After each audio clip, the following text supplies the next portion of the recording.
My name's Kenneth A. Tashiro. Kenneth. A stands for Aijiro. Aijiro? Aijiro. And Tashiro. Tashiro. When were you born? 1929. Birthday? September the 8th. Where were you born? Los Angeles, California. Tell me about your family, your parents and your siblings.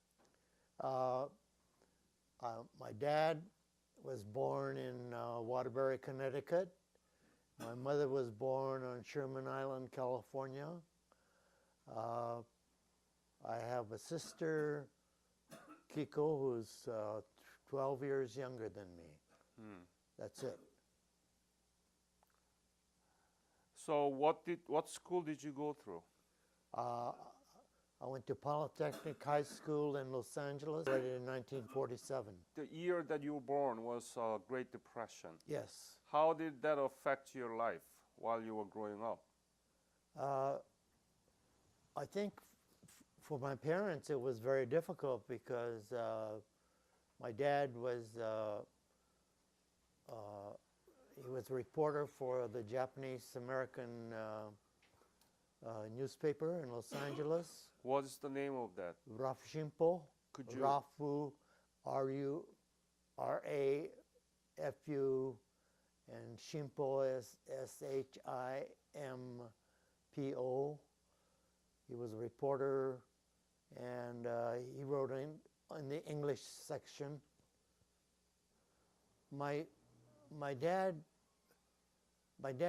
he didn't graduate from college, but he was an intelligent person, and his parents were both intelligent people too.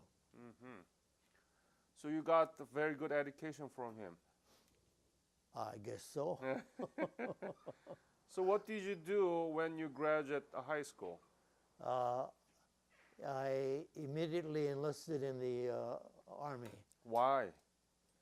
My dad was a 442 veteran. What is that? Oh, World War II. Yeah, World War II. And he said, I can't afford to send you to college.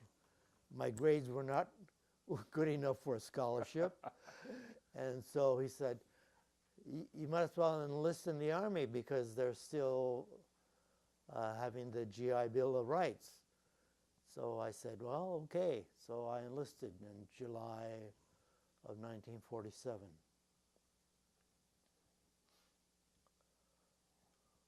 Where did you go to receive the basic training?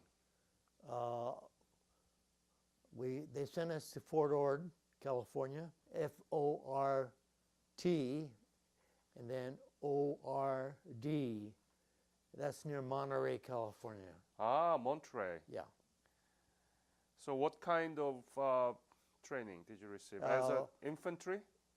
Infantry training, 8 weeks, basic training. Mm-hmm. But then I enlisted for 4 years, and therefore I had a choice of what school I wanted to go to. And I chose the Army Language School. And I chose Japanese. My parents very rarely spoke Japanese. And my grandparents, though, my grandmother took care of me when I was very small. And what little Japanese I remember was probably from her doing. So it was in Monterey, right? Yes. The Army Language School. Yes. So what did you do then? When you go to the Army Language School, you have to have clearance. You have to have FBI clearance. And we moved around so much, and I tried to write down everything that I didn't remember. And so my clearance took a long time for me to come through. So after I graduated from the Army Language School, I drove truck for a while. I worked in the supply room for a while. And then finally, in 1949, my clearance finally came through. Well, at that time, you had to have a year left on your enlistment to go overseas. I only had 11 months. So I voluntarily extended my 3-year enlistment to 4 years. Mm-hmm. And so I got to go overseas. Where? First they sent me to the ATIS, which is Allied Translators, Interpreters Service in Tokyo for 2 months of schooling. And then I went down to Kokura, Kokura, Japan, which was the headquarters of the 24th Infantry Division. Mm. Was in Kyushu, right? Yes. Yeah. So when did you leave for Korea? In 1949. Do you remember the month? When did I leave for Yeah. Korea? No, leave for Japan. Oh, I left in August and I arrived in September. So, did you know about any Japanese history at the time? Well, yeah. You and learned it from a Monterey school, right? From the Monterey School. Plus, I was aware of the Chinese-Japanese War, and I guess that was it. At the language school, I learned that Japan had occupied Korea for a long time. How did you feel that you were there in Japan, your mother country, as occupier, the military soldier from the United States? Have you thought about that? I really didn't think about that. I was there because I thought it was good. I wanted to go to Japan. When I was in Kokura, for example, one of the things they were doing was translating Japanese documents. And so I set about translating one, and I finally turned it in. And the next day, I found that back in the same slot. When did you leave for Korea? I left on July 4th, 1950. Very early. Yes. Where did you arrive? Busan. Tell me about it after that. What happened to you? I was assigned to a 4-man team. We were in the 19th Infantry IPW team. We spoke Japanese, and because we knew that certain of the population of Korea spoke Japanese, that was why these teams were set up. Some of them were friendly people, some civilians are okay. And then when we got our first prisoners, we'd ask them, "Nihongo wakaru ka?" And they said, "Wakarimasen." A slap. Why you answer me in Japanese? So was it North Korean? North Korean. So where were you actually? Where was IPW there located? we were, well, when our regiment got on the front line, that was on July 13th.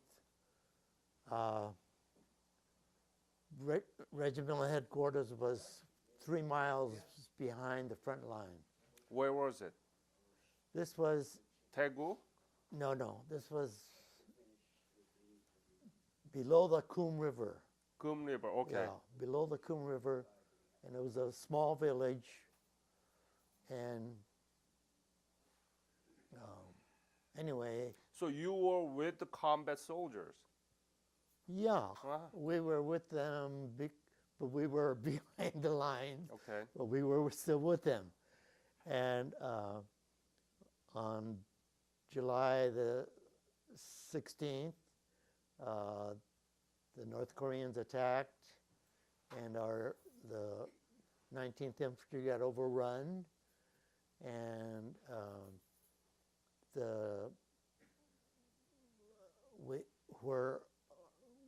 when they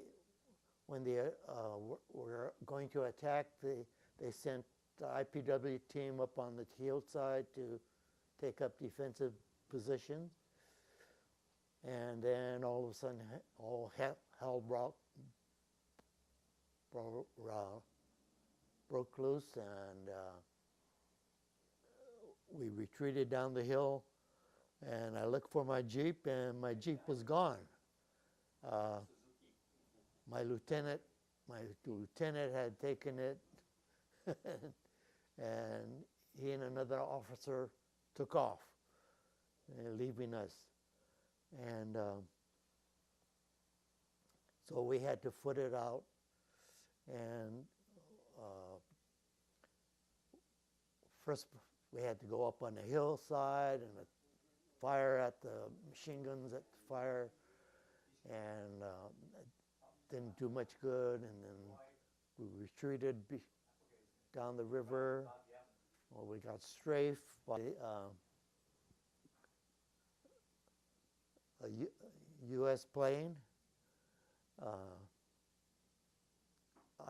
I don't know what. At Kimpo Airport, I think they got overrun, and some planes were left there. So I don't know whether this was a U.S. pilot or whether it was a North Korean pilot, but they strafed us. It came by three times, and I got mad, and I emptied my carbine at them. But anyway, so we retreated, and we finally got to where the main part of our unit was, but they were stopped by machine gun fire again, and so we were stranded there, and then they asked for volunteers to carry some wounded, so I volunteered, and we set up the hill between the rice paddies, and at night we rested. The next morning,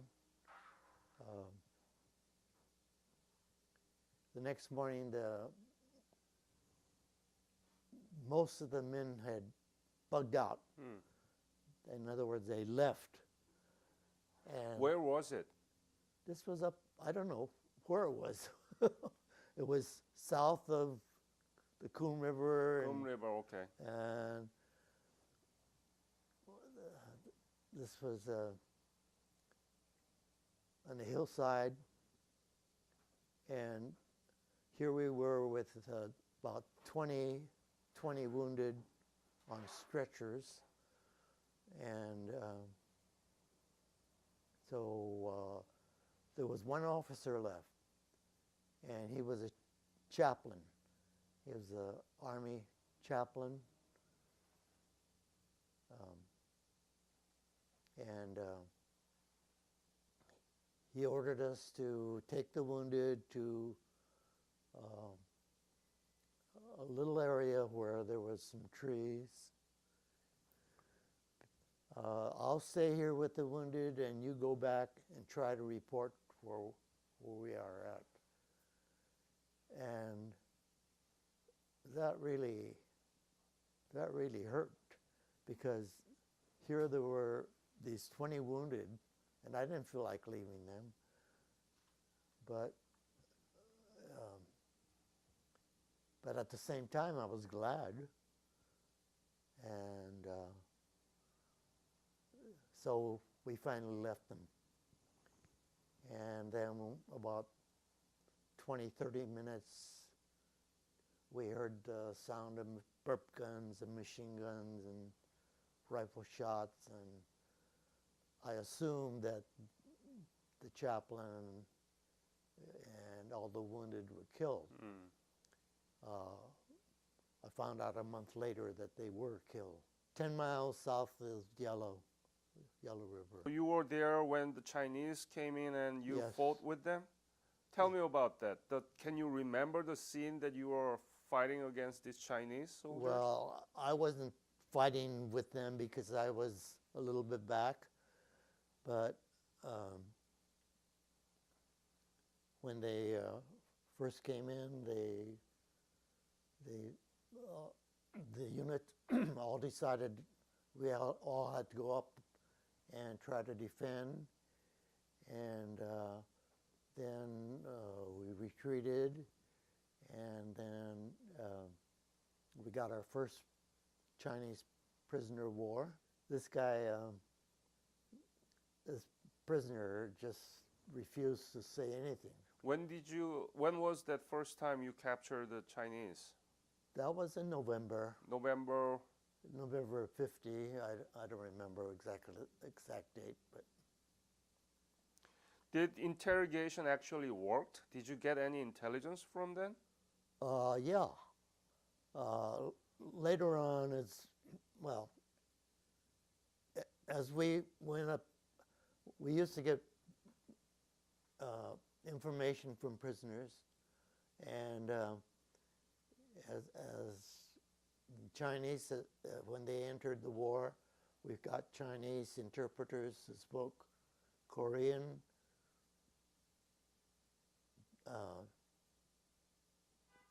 Chinese, and Japanese, and some English. So we did get information from them. Okay. How much were you paid? Did you get extra because you were translating? No. No? $85? I don't remember. Did you have a chance to write back to your family? Oh, yeah. Yeah. What did you write? I wrote about the horrors of war.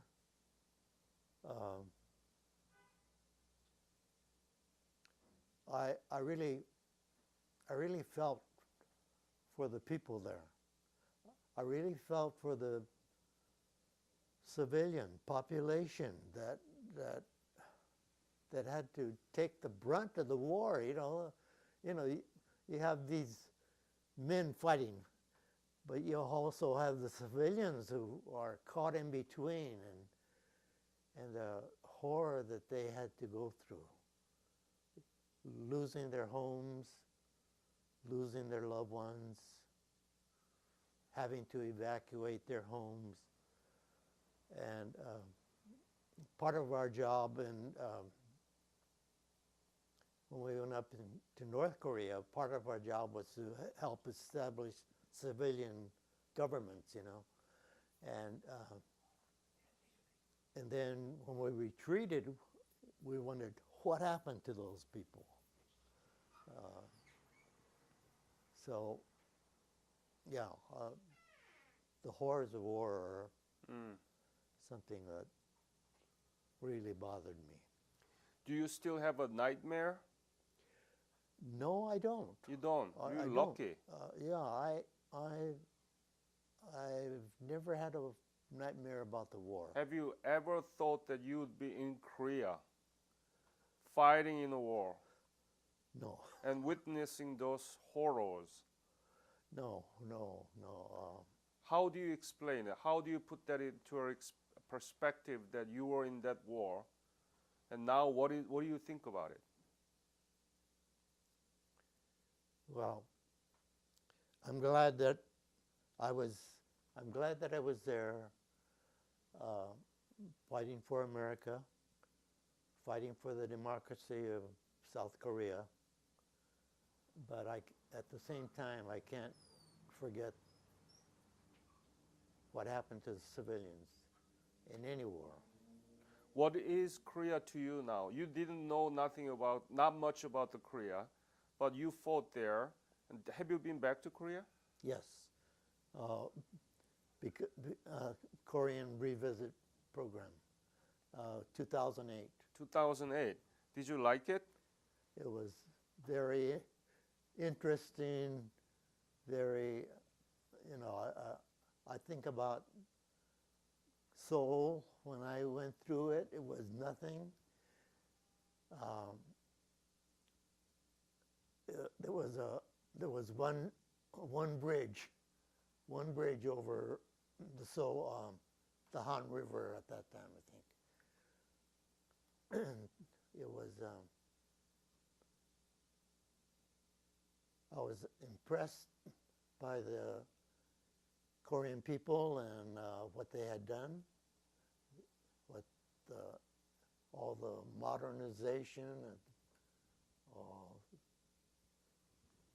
all the industry. It was quite astonishing to me. Were you proud of yourself? Yeah, more proud of the South Korean people, what they had accomplished. So you have a very clear picture about the Korea in 1950s and now, right? Yes. Think about all the war-torn areas that I saw, and what progress the people have made since then. It's amazing. Amazing. Do you have any message to the Korean people and Japanese people and Chinese people? We not get along each other very well. My message would be that we should all get along. That I'm a Christian, and so my message would be that we should all get along and we should all respect each other's culture, respect each other, people, the differences, and we should learn to get along with one another to make a peaceful world. Were you Christian at the time? I was a Christian. I was a Christian, but I wasn't a Christian. So you were Christian, but formally not devoted. Okay. Yeah. Now you are devoted Christian? Yes. So what is your faith? What do you believe in? First of all, I believe in Christ, Jesus Christ, and I believe that in peace, and I believe in respect for the fellow man, and we should all get along in this world. When did you leave Korea? I left in June of 1951. And what did you do? I went back to Japan. I still had I had some time left, so I was sent to Osaka, and I served there for a couple of months, and then Thanksgiving they sent me back to the States, and Thanksgiving 1951. Thank you very much, Ken, again for your interview. Thank you.